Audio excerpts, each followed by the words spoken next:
Assalamualaikum warahmatullahi wabarakatuh. Halo, anak-anak bisa dengar suara ibu? Bisa dengar suara ibu? Bisa ya? Semuanya bisa dengar ya? Iya, gimana apa kabar selama di rumah? Bosan Bu, di rumah Pusing, terus. aduh kasihan Ya, banget. baik. Ya, gimana kimianya gimana? Tugas-tugas dari ibu di e-learning gimana? Bisa ngikutin nggak? Bisa. Bisa, aduh. Gampang. Alhamdulillah, gampang. Wah, siapa nih yang ngomong nih? Gampang ya? Enggak gampang Bu. Oh, nggak gampang. Oke, ya selama ini ibu kan pakai video ya, pakai video. Ya mudah-mudahan ibu bikin videonya sedemikian rupa biar mudah dipahami ya sama kalian. Nah, pada kesempatan kali ini dan kesempatan yang berikutnya, insya Allah ibu akan mencoba untuk kita tatap muka ya, walaupun dalam jarak yang jauh ya. Kita tatap muka biar kalian bisa lebih memahami apa yang akan ibu sampaikan gitu ya. Tapi untuk video tetap akan ibu kasih gitu ya, biar kalian bisa mengulang-ulang, mana tahu materinya apa kurang dipahami ya. Nah, coba pada kesempatan kali ini ibu akan membahas tentang reaksi redoks ya, konsep reaksi redoks. Ada yang udah pernah dengar nggak apa itu redoks? Belum. Sama sekali belum. Belum ya. Nah, redoks itu sebetulnya ya dalam kehidupan sehari-hari kita sering ketemu ya dengan yang namanya ya seperti gambar yang ibu tampilkan yang ini ya. Sebentar ya.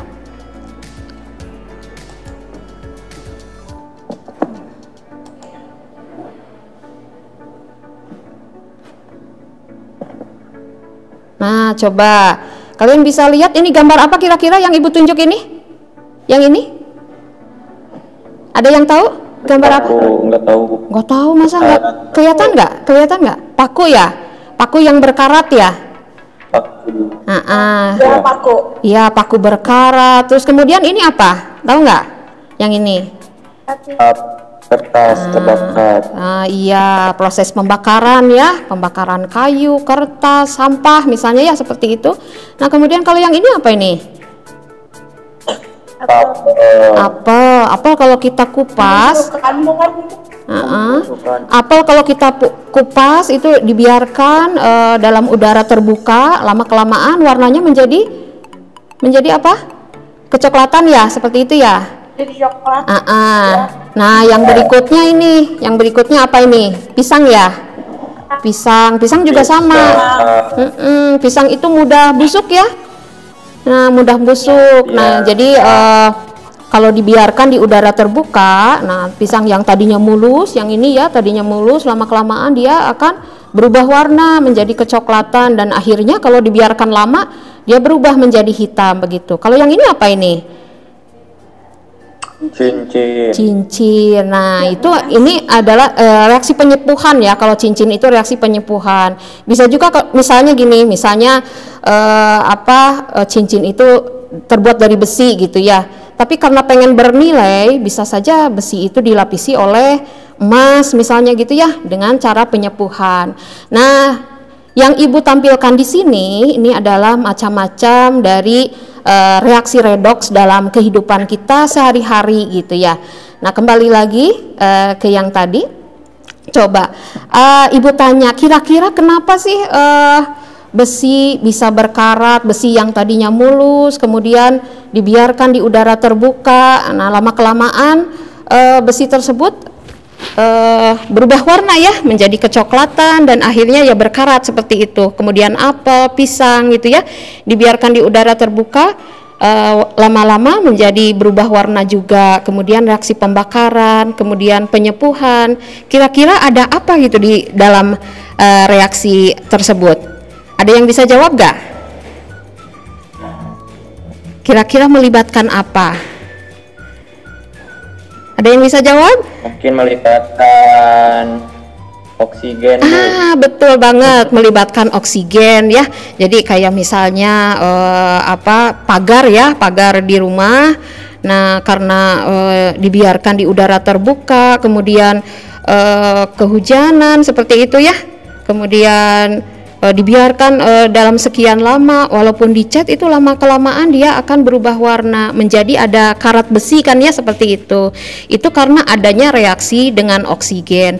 Sama halnya dengan apel, dengan buah pisang, dengan reaksi pembakaran gitu. Kenapa bisa terjadi pembakaran gitu ya? Itu karena adanya oksigen gitu ya. Jadi ada reaksi yang melibatkan oksigen gitu. Nah, setiap unsur yang bereaksi dengan oksigen itu ada yang namanya disebut dengan oksida. Nah, sehingga disebut dengan reaksi oksidasi di situ ya. Nah, kembali lagi ke sini ya. Jadi yang dikatakan reaksi redoks tadi Ibu tanya, mungkin anak kelas 10 baru dengar ya. Nanti materi redoks ini dilanjutkan di kelas 12 ya. Jadi reaksi redoks itu merupakan reaksi penggabungan dari reaksi reduksi dan reaksi oksidasi. Nah, adapun pengertiannya apa itu reaksi reduksi, reaksi oksidasi nanti akan kita bahas lebih lanjut ya. Nah, yang berikutnya kita mulai dengan definisi ya. Jadi kalau tadi mah dalam gambar yang Ibu tampilkan di sini seolah-olah reaksi redoks itu hanya melibatkan oksigen saja, tapi sebetulnya seiring dengan perkembangan zaman berdasarkan penelitian ternyata reaksi redoks atau reaksi reduksi oksidasi itu didefinisikan tidak hanya melibatkan oksigen saja, tapi ada yang melibatkan elektron dan melibatkan bilangan oksidasi itu sendiri. Nah, bagaimana definisi reaksi redoks berdasarkan atau ditinjau dari oksigennya gitu ya, dari pengikatan atau pelepasan oksigennya. Nah, kita bahas yang reaksi reduksi dulu. Nah, reaksi reduksi itu adalah reaksi pelepasan oksigen. Nah, reaksi pelepasan oksigen. Di sini O2-nya Ibu simpen di sebelah kanan ya. O2-nya disimpan di sebelah kanan setelah tanda panah. Nah, itu artinya kalau disimpan setelah tanda panah, disimpan di sebelah kanan, itu artinya bahwa reaksi ini melepaskan oksigen gitu ya. Jadi kalau Cl2 ditambah 2H2O menjadi atau berubah menjadi 4HCl ditambah O2. Nah, di sini O2-nya kan ada di sebelah kanan ya. Nah, itu artinya bahwa reaksi ini melepaskan oksigen, begitu ya. Nah, itu disebut dengan reaksi reduksi, gitu. Nah, yang berikutnya untuk reaksi oksidasi. Nah, reaksi oksidasi itu kebalikannya dari reaksi reduksi. Nah, kalau reduksi itu melepaskan oksigen, kalau reaksi oksidasi itu mengikat oksigen. Jadi reaksi yang mengikat oksigen. Nah, contohnya CH4 ditambah O2 menjadi CO2 dan H2O. Nah, di sini O2-nya itu kan disimpan di sebelah kiri ya sebelum tanda panah. Nah, itu artinya bahwa reaksi ini mengikat oksigen, begitu ya. Bisa membedakan ya? Bisa nggak? Nah, ada yang mengikat, ada yang melepas. Jadi kalau yang mengikat itu namanya oksidasi. Kalau yang mengikat oksigen namanya oksidasi. Kalau yang melepas oksigen itu namanya reaksi reduksi. Nah, ini tolong dihafalkan ya konsep dasarnya. Nah, yang berikutnya selain pelepasan pengikatan oksigen, definisi redoks itu bisa ditinjau juga dari pelepasan dan penerimaan elektron. Nah, untuk reaksi reduksi dulu. Nah, ini nanti tolong dihafalkan. Filenya sudah Ibu share di e-learning, jadi kalian bisa baca di rumah ya. Bisa baca di rumah, kalau ada yang tidak paham boleh ditanyakan kembali, kita nanti zoom lagi ya.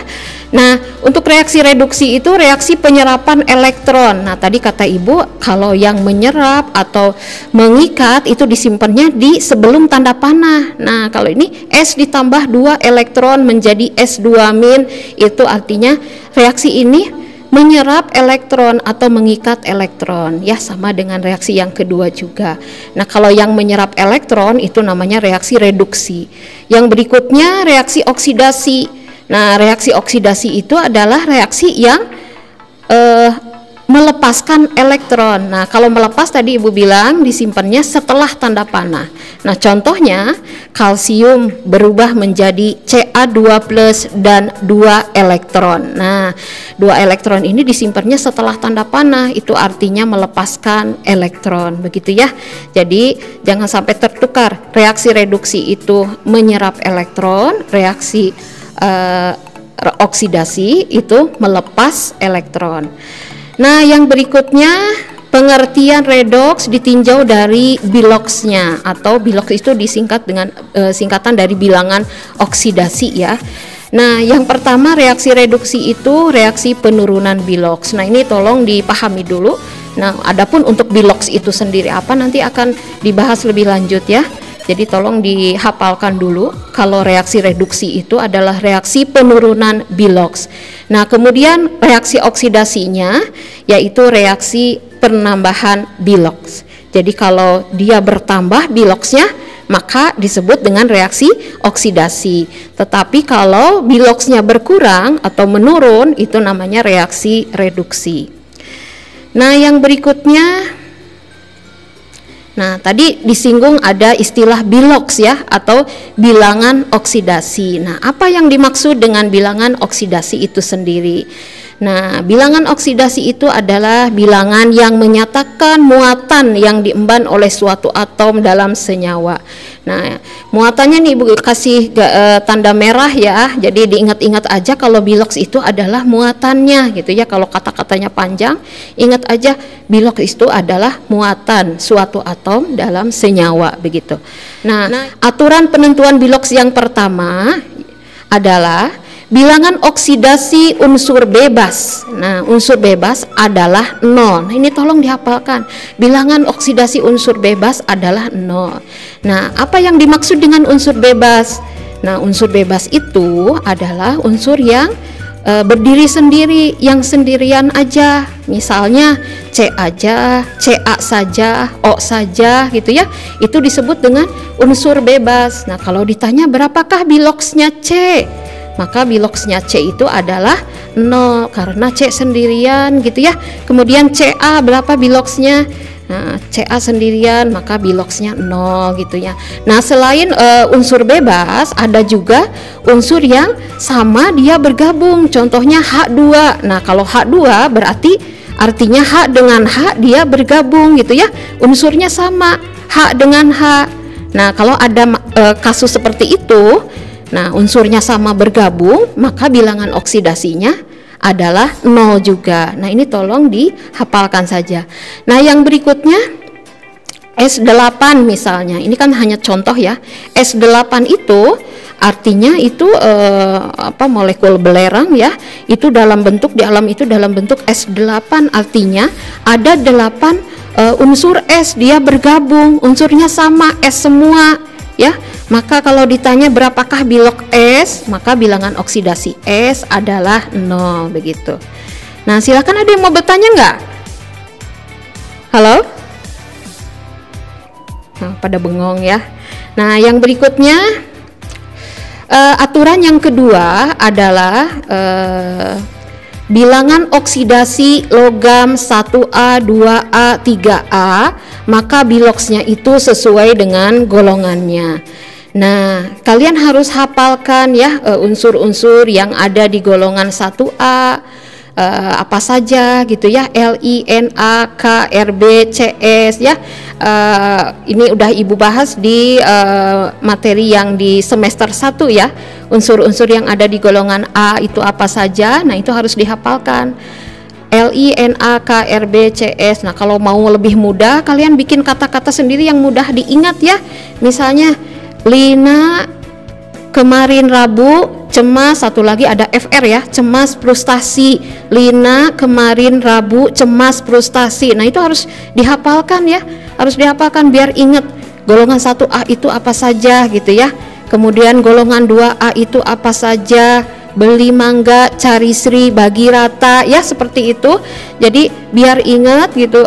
Jadi ketika ditanya berapakah biloks Li, nah, oh ternyata Li itu ada di golongan 1A. maka biloxnya adalah sesuai golongannya, yaitu positif 1. Berapakah bilox Mg? Ternyata Mg itu ada di golongan 2A ya. Berarti Mg itu biloxnya positif 2 begitu. Nah, untuk kelas 10 untuk logam golongan transisi itu tidak akan Ibu bahas dulu ya. Ini nanti lebih diperdalam di kelas 12 gitu ya. Nah, yang berikutnya, nah ini tolong diingat-ingat ya. Jadi untuk logam golongan 1A, 2A, golongan 3A, B, AL, GA, IN, TL ya. Nah, itu berarti biloxnya positif 3 ya, karena dia ada di golongan 3. Coba nanti dilihat tabel periodiknya ya. Lihat kembali ke materi yang sebelumnya. Nah, yang berikutnya aturan penentuan bilox yang ketiga adalah bilangan oksidasi suatu ion itu sama dengan muatannya. Nah, di sini kita lihat ya contohnya bilox Fe2+. Bilox Fe2+. Nah, kalau ada tanda di atasnya itu ada 2+, nah kayak Na+, berarti dia positif 1 kalau tidak ada angka ya, atau S2-. Nah, kalau ada pangkat positif atau negatif seperti itu dinamakan dengan ion ya, dengan ion. Jadi ion itu ada yang positif, ada yang negatif. Kalau yang positif namanya kation, kalau yang negatif seperti S2- itu namanya anion gitu ya. Nah, kalau ditanya berapakah bilox Fe2+, maka jawabannya adalah sesuai dengan muatannya. Muatannya adalah positif 2, tinggal diganti ya, plus 2 seperti itu. Berapakah bilox Na plus gitu ya. Nah, Na plus di sini tidak ada angka, jadi kalau angka 1 itu tidak dituliskan gitu ya. Kalau ditanya biloxnya, maka jawabannya adalah positif 1 sesuai muatannya. Berapakah bilox S2-? Nah, S2- ternyata dia pangkatnya 2- ya, berarti negatif 2 ya, seperti itu. Nah, yang berikutnya aturan yang keempat. Aturan penentuan bilox yang keempat, bilangan oksidasi H itu hidrogen dalam senyawa adalah positif 1. Nah, tolong diingat-ingat H positif 1 seperti itu ya, diingat-ingat. Jadi H itu biloxnya positif 1. Nah, kecuali dalam senyawa hidrida, maka bilangan oksidasi H-nya itu adalah negatif 1. Atau apa itu senyawa hidrida? Nah, senyawa hidrida itu merupakan senyawa yang terbentuk dari atom H yang berikatan dengan logam. Tadi udah Ibu singgung ya, logam itu apa saja?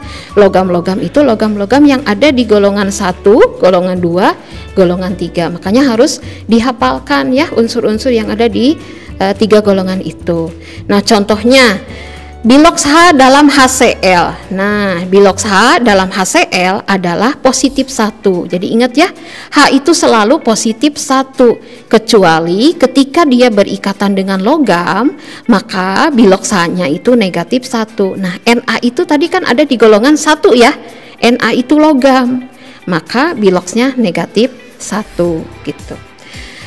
Nah, yang berikutnya aturan penentuan bilox yang kelima adalah bilangan oksidasi O dalam senyawa adalah negatif 2. Nah, kalau tadi bilangan oksidasi H positif 1, nah maka sekarang O itu negatif 2. Ini tolong dihafalkan juga ya. Ini sudah ketentuannya gitu ya. Jadi O itu negatif 2.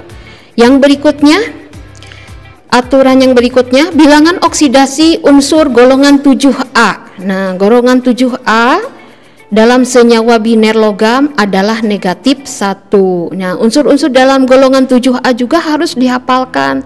Nah, tadi golongan 1, 2, 3 harus hafal ya.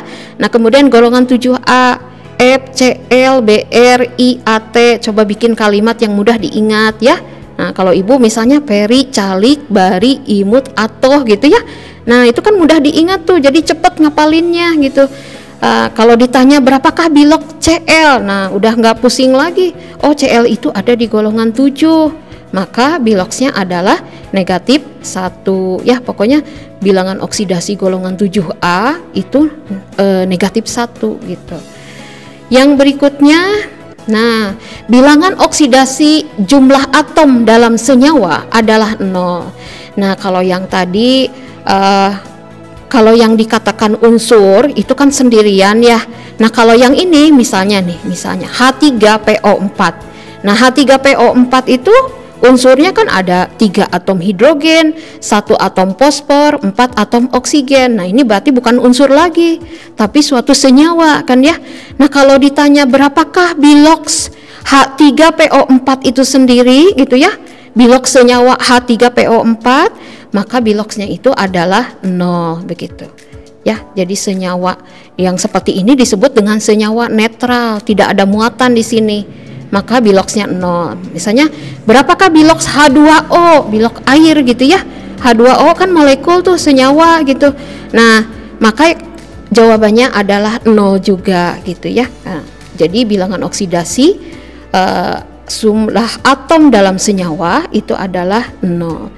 Yang berikutnya, bilangan oksidasi jumlah atom dalam ion poliatom adalah sebesar muatannya. Nah, ion poliatom adalah sebesar muatannya. Nah, ini disebut dengan ion poliatom. Yang disebut poli itu lebih dari 1. Ada berapa atom nih? 1 atom karbon bergabung dengan 3 atom oksigen. Nah, ini disebut dengan ion. Kenapa? Karena ada muatannya, ada 2-, ada pangkat 2-, maka dia disebut dengan ion gitu ya. Nah, kalau ditanya berapakah biloks CO3 2- itu sendiri, maka biloksnya itu sesuai dengan muatannya. Di sini ada 2-nya berarti negatif 2 begitu. Nah, yang berikutnya, bagaimana kok bisa dapat negatif 2 gitu ya? Bisa dapat negatif 2. Nah, kita lihat di sini ya, cara menentukan biloksnya. Nah, di sini di depan atom C itu kan tidak ada angka ya, tidak ada angka. Nah, kalau tidak ada angka tadi Ibu bilang apa? Berarti dia menunjukkan 1 gitu ya. Jadi 1 atom C. Nah, kalau di sini di depan O itu ada angka 3 ya, berarti ada 3 atom O. Nah, cara menentukan biloksnya, nah, ini C-nya ada 1 berarti ya, 1 dikali C dikali biloks C maksudnya ya, 1 dikali biloks C, nah ditambah 3 dikali biloks O sama dengan negatif 2. Negatif 2-nya dari yang tadi ya. Nah, jadi jumlah keseluruhan dari ion CO3 2-, maka biloksnya itu negatif 2 begitu. Nah, yang berikutnya, jadi nanti dalam pengerjaan biloks itu diuraikan seperti ini ya. Di depan C tidak ada angka, berarti dia 1 kali biloks C. Di depan O ada angka 3, berarti dia O-nya ada 3 ya, 3 kali biloks O. Nah, negatif 2-nya dari mana ini? Nah, ini dari muatannya ini sendiri begitu. Yang berikutnya, nah, di dalam reaksi redoks itu ada beberapa istilah. Yang pertama adalah oksidator, yaitu zat yang mengalami reduksi. Nah, ini jangan sampai tertukar. Nah, nanti untuk reduktornya kan kebalikannya begitu, biar nggak ketukar ya. Nah, kemudian ada hasil reduksi, ada hasil oksidasi. Nah, nanti seperti apa sih oksidator itu, seperti apa sih reduktor itu, nanti akan dibahas dalam contoh soal berikut ini. Nah, dalam contoh soal berikut, nah kita lihat di sini ya. Ada reaksi antara Al itu aluminium ditambah Fe2O3 itu terurai menjadi Al2O3 ditambah 2Fe. Nah, kita lihat di sini ya. Sebelum kita menyelesaikan pertanyaan yang harus dijawab, pertanyaannya hanya ini aja. Reduktornya apa, oksidatornya apa, hasil oksidasinya apa, hasil reduksinya apa. Nah, ini pertanyaannya gitu ya. Jadi sebelumnya kita harus menentukan dulu biloks-biloksnya ya. Biloks Al berapa, biloks Fe berapa, O berapa, Al yang ini berapa, O yang ini berapa, Fe yang ini berapa. Nah, itu harus kita tentukan dulu gitu ya, sebelum kita menjawab pertanyaan reduktor, oksidator, hasil oksidasi, hasil reduksi. Nah, kita lihat di sini, kita tentukan ya. Nah, Al itu biloksnya 0. Nah, kenapa AL biloxnya 0? Nah, karena lihat lagi ke aturan yang tadi ya, aturan yang pertama. Nah, AL aturan yang pertama, coba. Nah, aturan yang pertama, nah, bilangan oksidasi unsur bebas adalah 0. Jadi AL itu kan sendirian ya. Tadi Ibu bilang unsur bebas itu unsur yang sendirian. Ya, kalau ditanya berapa biloxnya, maka biloxnya adalah 0 begitu. Jadi tolong diingat-ingat, unsur-unsur yang sendirian itu biloxnya itu 0. Nah, jadi AL itu 0, dia sendirian, tidak terikat dengan unsur yang lainnya. Nah, sama halnya, nah kita lihat di yang ini Fe. Fe juga sama, dia sendirian, dia tidak terikat dengan unsur yang lainnya. Maka kalau ditanya berapa biloxnya, maka biloxnya adalah 0 juga. Nah, untuk biloxnya simpen di atasnya ya. Di rumah saja, jangan main kemana-mana ya. Oke? Ya, oke. Ya, sampai di sini dulu paparan dari Ibu. Sampai ketemu lagi di lain kesempatan.